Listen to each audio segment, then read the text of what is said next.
Now, this second series of lectures here, when we take a look at Jamestown, is really going to focus on not only why it started to survive and thrive, but the conflict that's going to occur as part of it.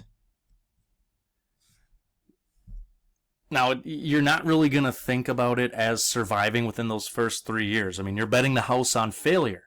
The reason it survives is because of how the Virginia Company ran the colony. They allowed for land to be owned by the colonists themselves instead of controlling it as a company. And that's going to be different than how New France's colonies are going to operate. Now, this is a massive incentive because land is scarce in England. Now, you can see the numbers on screen. Each settler gets 50 acres of land for themselves, plus another 50 for each relative or servant that they can personally pay for. Now, if you want to go, you can't afford it yourself, you can essentially hire yourself out as an indentured servant. Now, officially speaking, you look in most textbooks, indentured servants worked 4 to 7 years. They're going to find a way to get all 7 years out of you, just in some way or another. So after 7 years of hard, grueling labor, this is no walk in the park. You are giving up 7 years of your life, and you basically have no control over it. You get your own 50 acres when all is said and done. And there were some that had the passage paid for directly by the company. Others had it paid for by another individual. But the advent of private property just leads to more of an effort to cultivate crops and care for one's land. Now, tobacco is really the reason why Jamestown will thrive. Businessman John Rolfe actually smuggled in a special strand of tobacco that Spain had a monopoly on. He got this from one of Spain's colonial possessions, and he taught Virginia colonists how to cultivate it. And it took a few years, but eventually it became very popular in England and mainland Europe. Now, tobacco itself thrives in long, hot, and humid growing seasons, and this is why it gives colonial planters an advantage over planters back in England, and there's incentive to actually cultivate it. Now, it leads to more emigration, but it also destroys the soil. Like, tobacco really saps the soil of nutrients, so more land is going to be needed. Now, new settlers are going to take more land, and they're going to bring with them more cattle and pigs that decimate native crops because, indigenous farming, so to speak, didn't really involve fences to seal off the land. Now, tobacco is also labor intensive, so more workers are needed.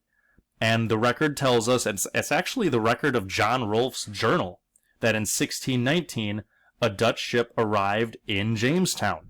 And on this ship, he actually records that there were 20 or so odd Africans. Now, some might have been enslaved. Most probably were going to be indentured servants. And there were individuals of African descent in Jamestown before this, but symbolically speaking, this is generally considered to be the start of slavery in the United States. Now, through everything, the English and the Powhatan are going to engage in 3 separate wars with one another. The first one being 1609 to 1614, so just a 5-year war. Pocahontas, who you see in the middle of the screen, is going to end up as a hostage of the English. And the story is that her uncle, Opechancanough, went to barter for her release, but Pocahontas refused, claiming that she thought her father cared more about returning stolen goods as opposed to her actual life. Now, trader John Rolfe, who's next to her in the image, ends up taking a liking to her, and they marry. And this is pretty much seen as the truce that ended the war. And it says calm, meaning there's going to be a period where there's not outright fighting, or as much outright fighting, between the two. Now, as to her fate, she does travel to England, and she kind of goes on an English tour, so to speak. She's going to drum up support for the colony. She runs into John Smith, who she had been led to believe was actually dead, and she might have met with an individual named Tisquantum, who was Wampanoag, the Wampanoag being the people who helped out the Plymouth settlers. Now, unfortunately, she died the next year on a boat on the Thames, which is the river through London, en route to Virginia. So her fate isn't exactly a happy one. So there's, again, peace for a little while, but it's going to come back. So why does conflict come back? Why does it continue? Well, following that union, again, we do have that period of peace, and Chief Powhatan is going to die a little over a decade after Jamestown is first settled.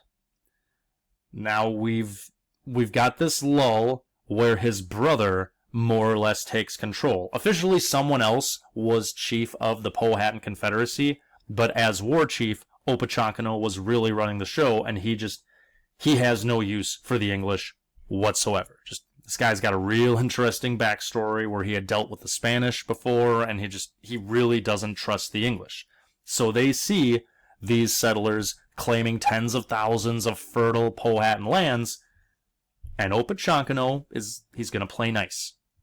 He's going to bide his time.